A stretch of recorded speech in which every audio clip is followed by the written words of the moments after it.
Yes, today we will solve system of linear equation using inverse matrix method. System of linear equation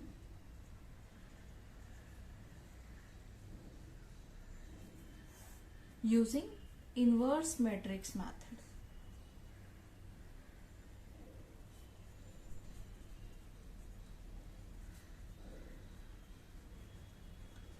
First of all, assume that we have a given m equations in n variables.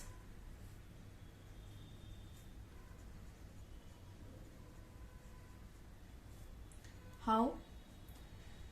a11 x1 plus a12 x2 up to a1n xn equals to d1. This is first equation in n variables.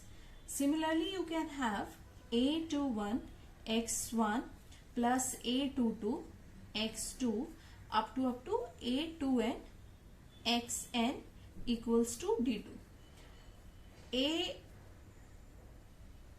am1 x1 plus am2 x2 up to amn xn equals to dm.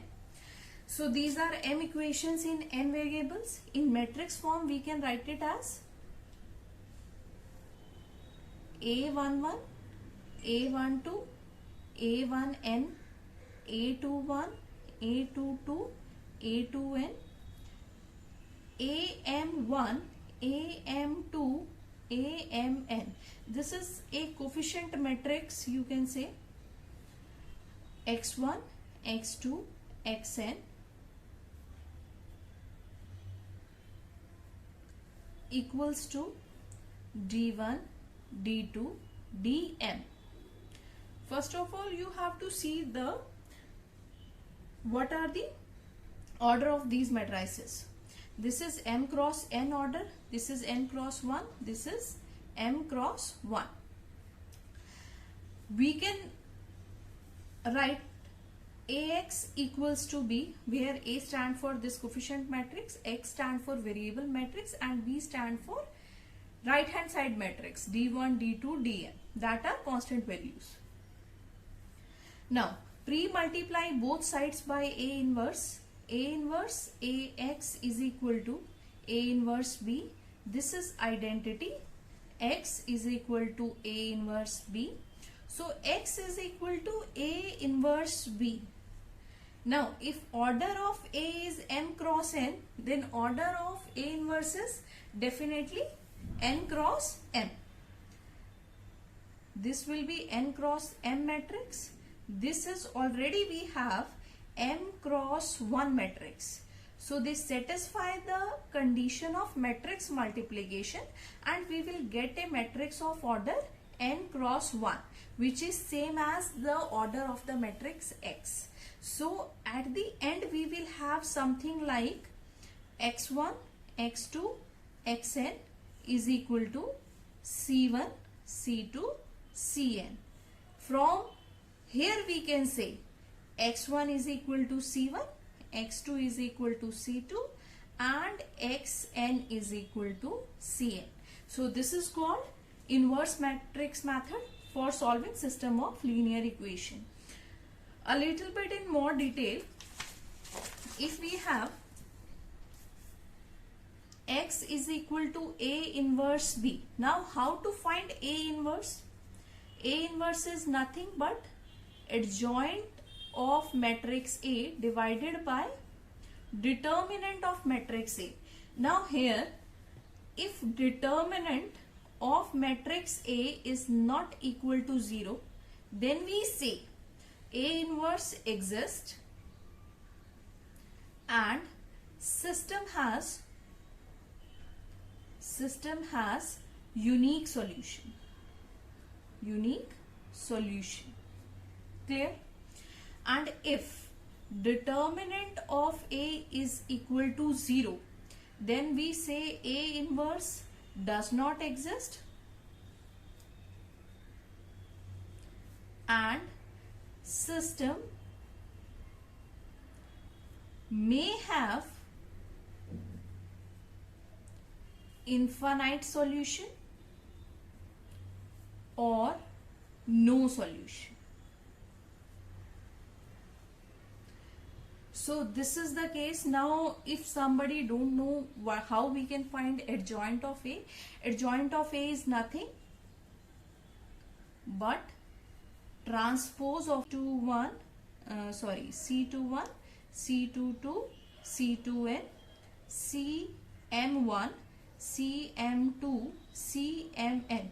This denotes the cofactor matrix and this is the transpose. Then we will get the adjoint of A. This is M cross N matrix. Now the cofactors are someone like the minors, except the change of sign is there. You can see easily in some standard books how to find the adjoint of A. So you can find A inverse and then multiplying it by B, we will get X as A inverse B. Now let's have one example.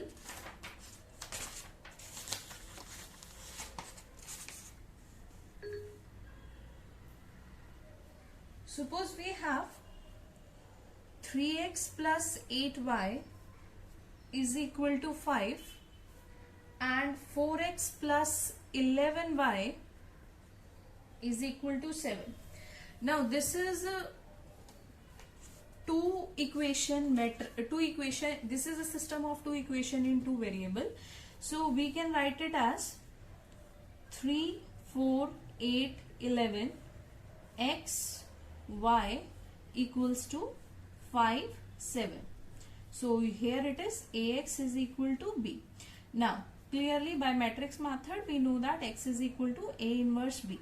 Now here A is 3, 8, 4, 11. Now adjoint of, we have to find adjoint of A. What is adjoint of A? Cofactor C11, C12, C21, C22. So this is nothing but C11 means you have to leave this. So this is 11. C12 is you have to leave this. This is 4. So this is minus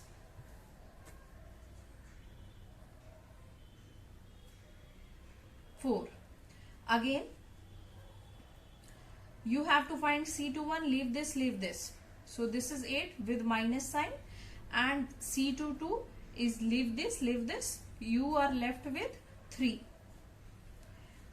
Determinant of A here is 33 minus 32, that is 1. Determinant is 1. So A inverse is 1 upon 1. There you have to take the transpose also. So 11 minus 4 and minus 8 and 3. So A inverse is 11 minus 8 minus 4 and 3. So X is A inverse B. So that is 11 minus 8 minus 4 and 3 into B, that is 5 and 7. So you are left with this into this. That means 55 minus 56 minus 20 plus 21. So this is nothing but minus 1 plus 1. What was your X? Your X was X and Y, and this is your minus 1 and 1. So the answer you get is X is equal to minus 1, Y is equal to 1. You can cross verify your answer in your exam by substituting these value in these equation. If they satisfy, that means this is the correct answer. If they don't satisfy, that means you have done some mistake. X is equal to minus 1, that means minus 3 plus 8, that is 5, correct. Minus 4 plus 11, 7, that means our answer is 100% correct.